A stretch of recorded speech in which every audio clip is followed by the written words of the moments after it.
Assalamualaikum warahmatullahi wabarakatuh. Perkenalkan, nama saya Fitri Alfia Susanti, semester 5 dari Sekolah Tinggi Agama Islam Prodi PAI.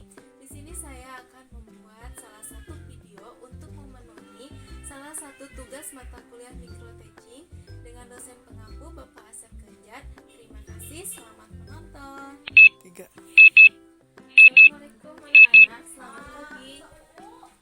Ketemu lagi dengan ibu ya. Di kelas berapa ini? Kelas 7 ya. Kelas 7 ketemu lagi di ibu dengan pertemuan pertama kan? Oke, sebelum kita mulai, alangkah baiknya kita baca dulu surat Al-Fatihah sama surat pendeknya ya. Yuk kita baca bareng-bareng semuanya, kita sama-sama baca. Diawali dengan ta'awudz dulu yuk. Bareng-bareng ya. 1, 2, 3. A'udzu billahi minasyaitonir rajim. Bismillahirrahmanirrahim. Alhamdulillahi rabbil alamin. Ar-Rahmanir-Rahim.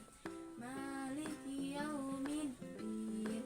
Iyyaka na'budu wa iyyaka nasta'in. Ihdinas syiratal mustaqim. Syiratal ladzina an'amta 'alaihim ghairil maghdubi 'alaihim waladdallin. Amin. Nah, sekarang kita lanjut ke surat pendeknya. Kita dimulai dari surat Anas aja ya. Yuk bareng-bareng lagi. Bismillahirrahmanirrahim. Qul a'udzu birabbin nas, malikin nas, ilahin nas, min syarril waswasil khannas, allazi yuwaswisu fi sudurin nas, minal jinnati wan nas. Shadaqallahul azim. Nah, barusan udah ya kita baca surat Al-Fatihah lalu surat pendek. Nah, nanti kita lanjutkan lagi baca surat pendeknya di pertemuan selanjutnya. Sekarang ibu pengen tahu dulu kehadirannya ya. Kita absen dulu. Oke.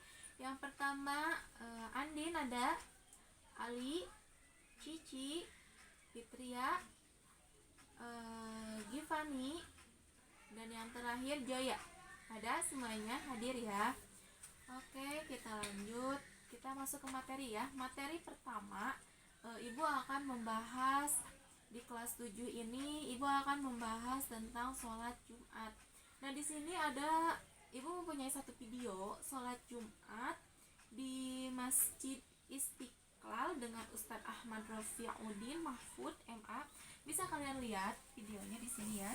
Kita nonton video dulu. Nah, sebentar ya. Ini salah satu contoh sholat Jumat di Masjid Istiqlal. Nah, coba kalian lihat di sini, semuanya laki-laki semua ya, tidak ada ibu melihat di sini yang perempuan. Mengapa Bu kok sholat Jumat itu laki-laki semua? Ya memang harus laki-laki semua. Dan yang diwajibkan hukumnya jatuh kepada laki-laki. Kepada laki-laki itu dijatuhkan hukum wajib sekali untuk melaksanakan sholat Jumat. Adapun beliau tidak boleh mengikuti sholat Jumat, harus memenuhi syarat. Nanti ibu akan jelaskan syarat-syaratnya apa saja. Nah, kalau untuk wanita hukumnya tidak wajib, tetapi wanita nanti harus tetap melaksanakan sholat zuhur setelah selesainya sholat Jumat. Nah, sekarang kalian bisa lihat ya di sini salah satu contoh sholat Jumat. Nanti kalian analisis, dan cukup sekian saja ya videonya. Nanti ibu share di grup linknya, nanti kalian lihat sendiri lalu nanti kalian analisis. Sekarang kita masuk ke materi ya. Di sini ibu akan menjelaskan 4 poin tentang sholat Jumat. Yang pertama, mungkin di sini udah sering ya anak laki-laki terutama yang melaksanakan sholat Jumat. Tapi tidak sedikit kemungkinan mereka tahu pengertian sholat Jumat, terus rukun-rukun sholat Jumat apa, syarat yang tidak syarat yang diperbolehkan untuk tidak mengikuti sholat Jumat apa saja, dan yang terakhir hikmah dari sholat Jumat itu apa saja. Nah, di sini Ibu akan menjelaskan 4 poin tersebut di pertemuan sekarang. Yang pertama kita mulai dulu tentang poin pertama pengertian sholat Jumat. Di sini ada yang sudah tahu nggak pengertian sholat Jumat itu apa? Kalau memang kalian belum tahu, di sini Ibu akan menjelaskan bahwa sholat Jumat yaitu sholat yang dikerjakan pada waktu hari Jumat dan dikerjakan pada waktu zuhur. Tidak boleh dikerjakannya pada waktu asar atau misalnya subuh, tidak boleh, harus pada waktu zuhur. Nah, dan dilaksanakannya harus berjamaah, tidak boleh masing-masing. Nah, misalnya di satu RT atau di satu kampung itu ada 2 masjid. Nah, di masing-masing masjid itu melaksanakan sholat Jumat dengan 20 orang. Misalnya sholat Jumatnya itu tidak sah, tidak boleh, dan tidak boleh melaksanakan sholat Jumat dengan 20 orang. Minimalnya harus 40 orang laki-laki. Nah, lalu yang kedua, sebutkan rukun-rukun sholat Jumat itu apa saja sih, Bu? Di sini ada 2. Yang pertama, azan dan iqamah diwajibkan dalam sholat Jumat dan diharuskan dalam sholat Jumat melaksanakan azan dan iqamah. Lalu yang kedua, melaksanakan 2 khutbah. Nah, harus 2 khutbah, nggak boleh 1 khutbah, atau misalnya nggak mau khutbah atau sholat Jumatnya nggak harus khutbah, tidak boleh, tetap harus ada, yaitu dengan 2 khutbah. Nah, yang ketiga, syarat-syarat diperbolehkannya meninggalkan sholat Jumat. Boleh kalian meninggalkan sholat Jumat, kata Ibu tadi kan ada, tapi harus memenuhi syarat. Syaratnya di sini ada 4. Yang pertama yaitu dalam perjalanan atau safar. Kalian boleh misalnya dalam perjalanan mau ke Bandung atau mau ke Jakarta atau mau kemana saja, terus di hari Jumat kalian boleh tidak melaksanakannya karena kalian berada dalam perjalanan. Lalu yang kedua, sakit yang tidak memungkinkan untuk pergi ke masjid. Nah, ini juga tidak diwajibkan untuk melaksanakan sholat Jumat. Kenapa? Karena misalnya orang cacat tidak mungkin kan sekarang pergi ke sana ke masjid.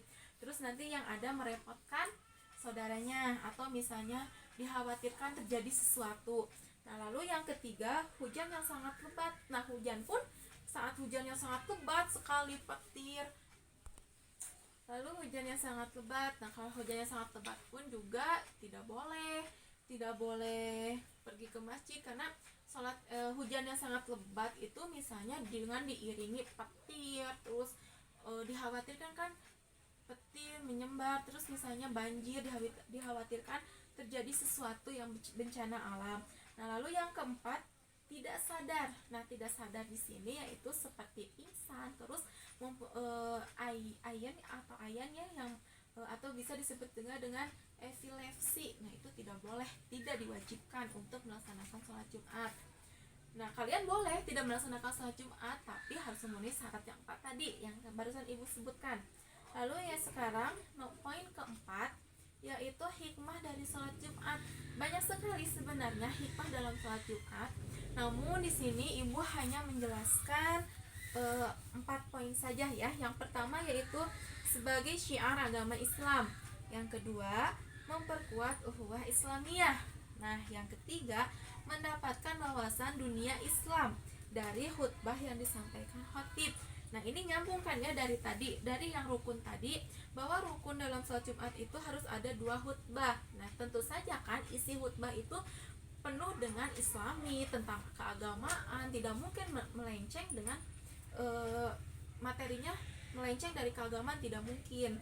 Nah, banyak-banyak hal positif dalam melaksanakan sholat Jumat itu. Lalu yang terakhir ada menunjukkan bahwa Islam adalah rahmatul lil alamin. Nah, yang terakhir itu dari keempat poin tersebut Ibu telah menjelaskan. Semoga kalian mengerti apa yang Ibu jelaskan. Kalaupun memang kalian belum mengerti, silakan kalau misalnya kalian ada yang ingin dipertanyakan. Apakah kalau misalnya tidak ada, Ibu akan tutup saja. Bagaimana, ada tidak? Cukup ya, kalian mengerti semua insya Allah. Insya Allah kalian akan mengerti semua. Ibu tutup saja dengan bacaan hamdalah bersama-sama.